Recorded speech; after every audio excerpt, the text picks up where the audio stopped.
Quiznos did everything wrong and absolutely deserved their failure. They are tasty, they are crunchy, they are warm because they toast them.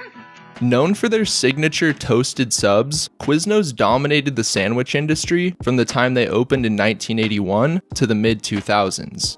At their peak, they had 4,700 locations, an astonishing number even today. To put their size into perspective, Jersey Mike's and Firehouse Subs today operate a combined 3,100 locations. Quiznos was huge. During their heyday, they made billions in annual revenue and gave Subway a run for their money. Now, that's far from the case. In 2023, Quiznos operates less than 400 locations. From 2007 to now, their business shrunk by 90%. And this collapse is far and away the biggest failure in the history of fast food. The current state of Quiznos is sad. However, with hindsight, it's clear they had a flawed business model from the start. In 1981, business partners Jimmy Lombardos and Todd Disner opened the first Quiznos location in Denver, Colorado.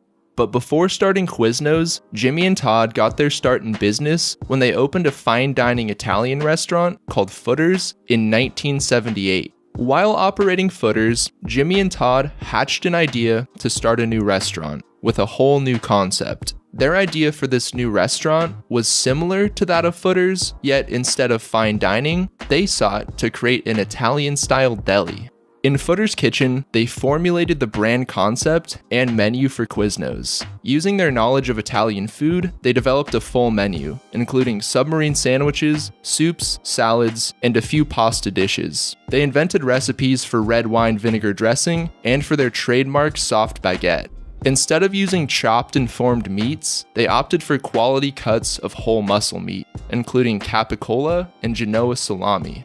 But most importantly, before adding any vegetables, they toasted the sandwich to melt the cheese and bring out the flavor of the meat and bread.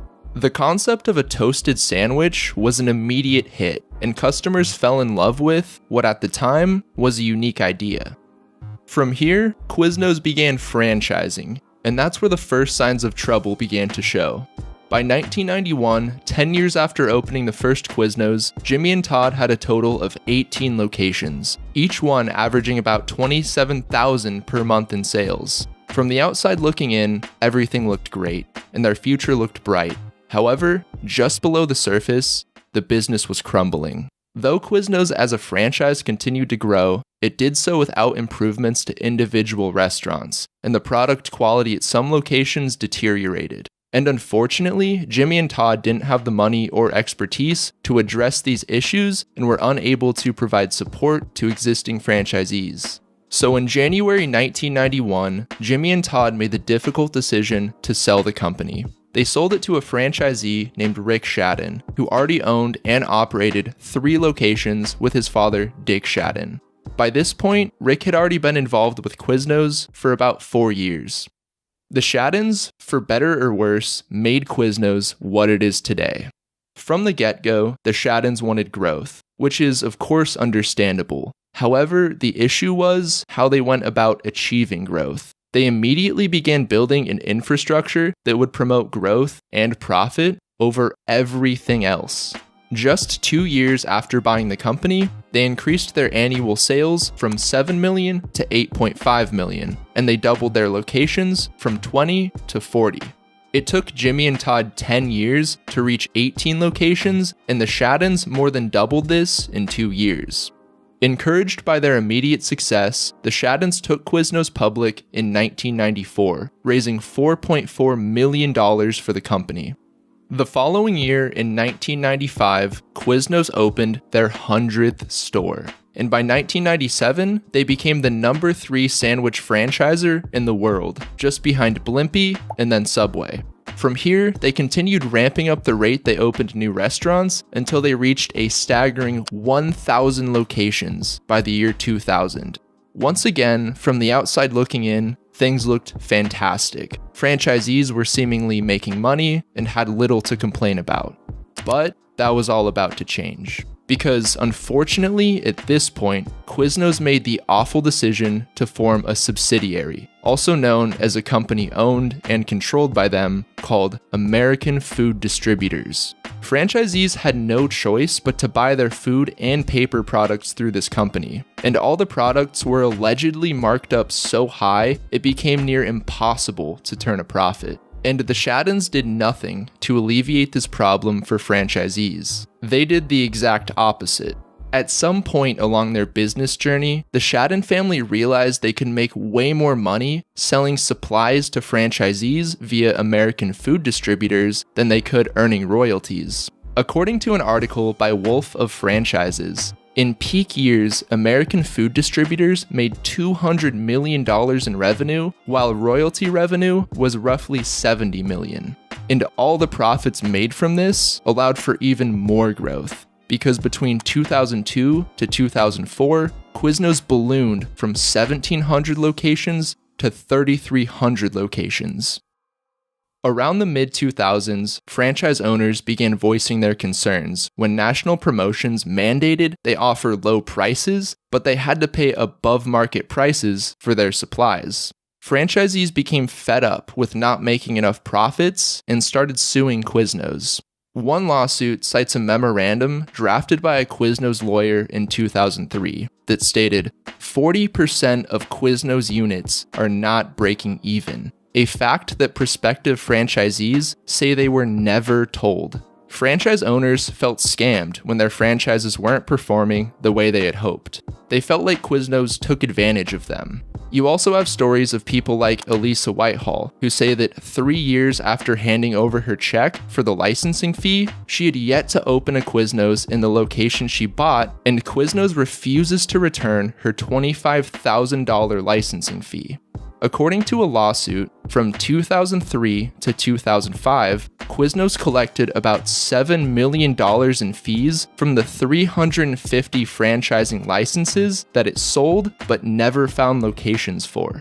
In 2005, to add insult to injury, Subway launched 2 fatal attacks on Quiznos. Number 1, they added toasters to all of their locations, and number 2, they kicked off their $5 footlong promotion.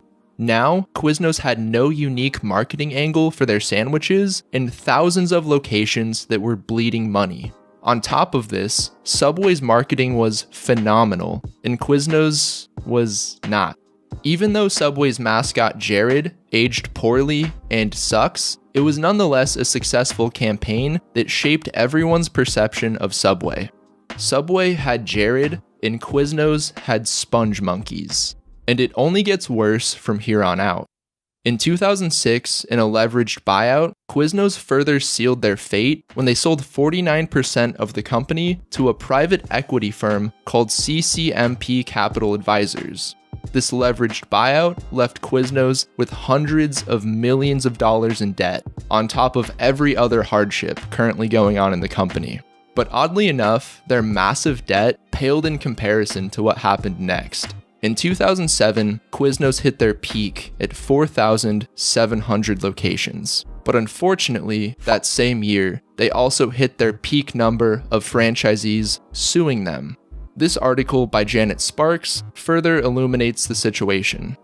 Quiznos encountered a franchisee revolt so vast that it has been forced to settle, following years of litigation brought by literally thousands of its franchise owner-operators. Last Friday, Judge Rebecca R. Pallmeyer filed an order and dismissal in federal court that brings a close to the lawsuit. The deal promises to provide over $206 million to Quiznos sub-sandwich shop owners and to the system as a whole.